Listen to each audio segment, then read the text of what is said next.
Hello. I'm going to talk to you today about crossing borders in Europe. And in the course of my speech, I'll make reference to three different agreements. The first of these is the Schengen Agreement. This is hopefully something that you've heard about before. The other two agreements are lesser known. The first is the Common Travel Area between the UK and Ireland.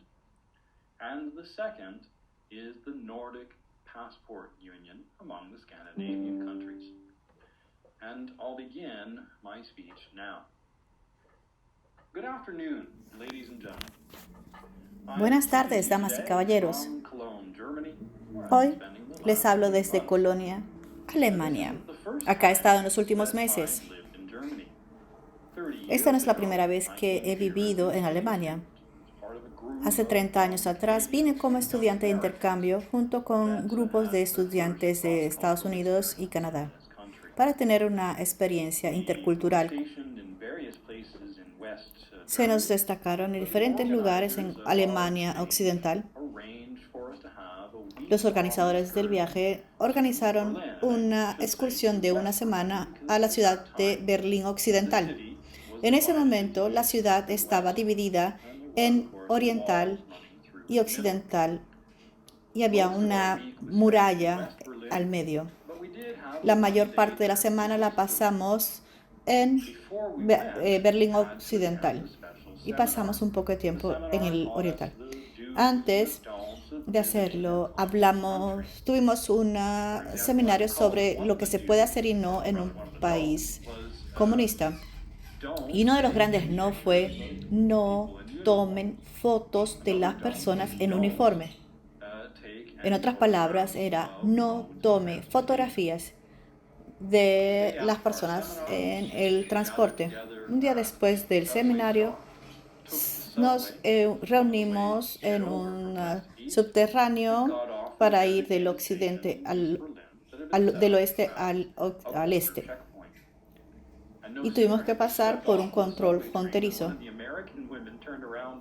Y tan pronto pasamos, una mujer de Estados Unidos tomó una foto y inmediatamente de la nada aparecieron dos funcionarios de la frontera.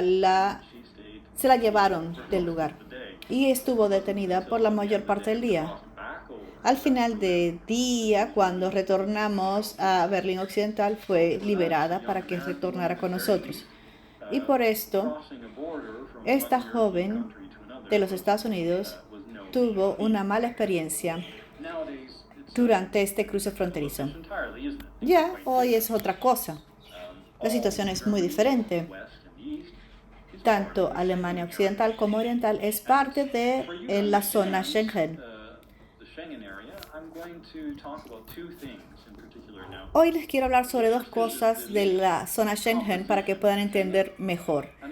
Uno de ellos es la composición de los países Schengen y los desafíos que se enfrentan y por qué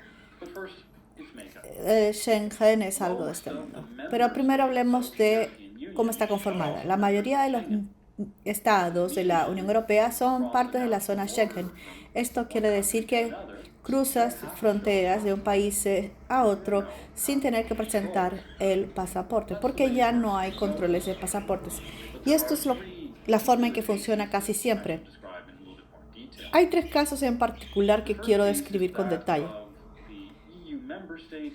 El primero, los Estados miembros de la Unión Europea que aún no son parte de la zona Schengen son Croacia, Chipre, Bulgaria y Rumania. Ellos tienen la obligación legal de unirse a la zona Schengen. Para poder ser miembros de Schengen, primero tienen que cumplir con varios requerimientos básicos. Luego, tienen que obtener el consentimiento unánime de los miembros Schengen. Rumania y Bulgaria han intentado obtener el consentimiento, pero no han tenido suerte. Eso es el primer caso. El segundo caso es los Estados miembros de la Unión Europea que no son parte de la zona Schengen y no tienen la intención de serlo. Aquí hablo del Reino Unido e Irlanda. La posición del Reino Unido es bien clara.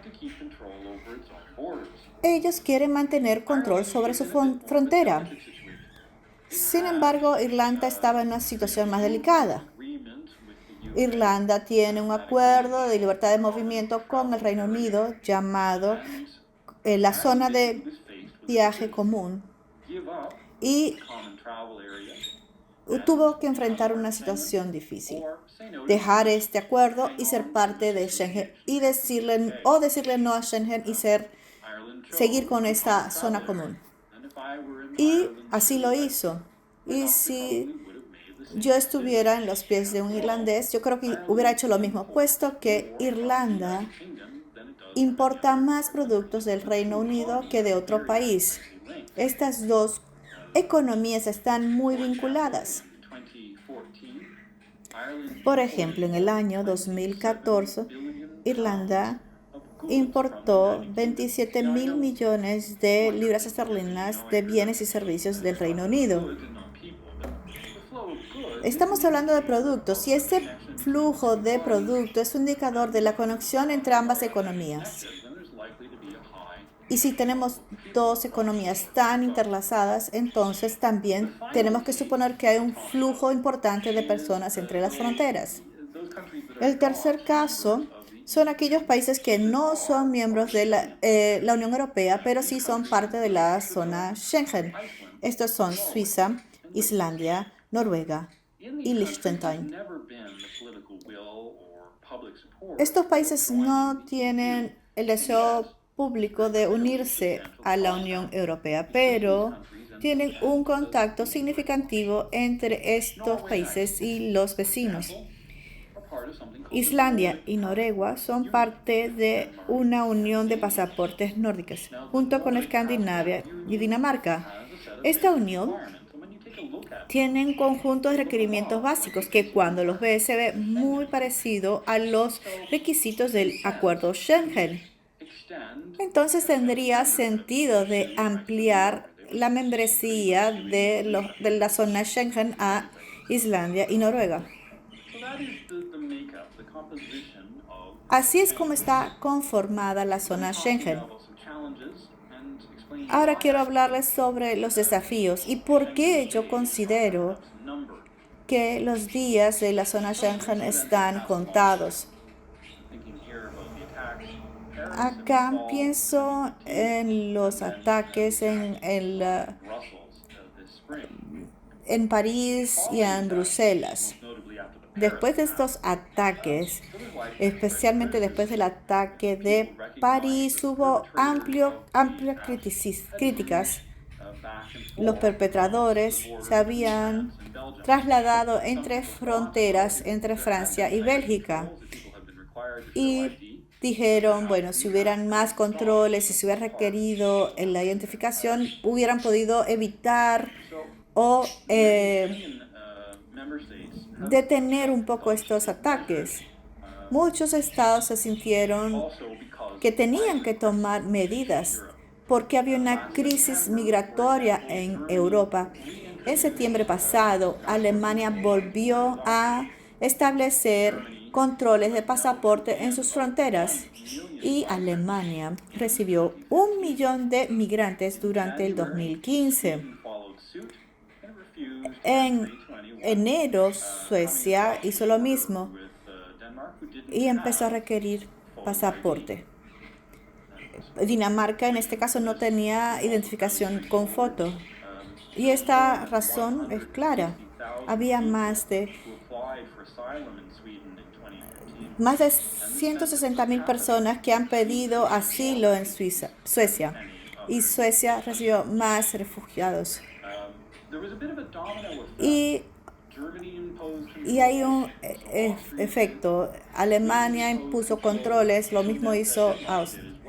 Entonces, todos los países hicieron lo mismo. Ningún país quería ser la última estación en esta cadena de migrantes. Los migrantes que buscan un lugar donde vivir. Entonces, trataron de poner un pare para evitar tener migrantes en el país que no tengan cómo continuar con su recorrido. Hay varias acciones y reacciones a esta situación. Por ejemplo, la Comisión Europea está estudiando hacer modificaciones al acuerdo de Schengen. Estas enmiendas iban a ampliar el Frontex. Esta es la agencia de fronteras de la Unión Europea. Y los críticos dicen, no, esto va más allá de la jurisdicción y no tiene sustento jurídico. La enmienda también puede requerir que los ciudadanos de los Estados miembros tengan pasaportes que deben ser comparados con la base de datos de seguridad al entrar y salir de los países de la Unión Europea. Y si no eres ciudadano de estos países, tiene que ser comparado. Y si eres un ciudadano, no. Entonces, esta enmienda sencillamente hizo que esta verificación se aplique a todos. Esto no va a tener porque no es suficiente para enfrentar la situación de los ciudadanos ni las medidas que están siendo medidas, y se requiere recursos para procesamiento en lugares claves. Y entonces yo pienso que estas medidas no van a permitir que sea efectivo ni van a solucionar el problema. Y cuando pensé en este momento que pasé en Europa hace 30 años, yo creo que esa muralla que en algún momento dividió al pueblo alemán, tengo una idea de que las tensiones generadas por los eventos actuales van a generar una división profunda nuevamente en Europa. Muchas gracias.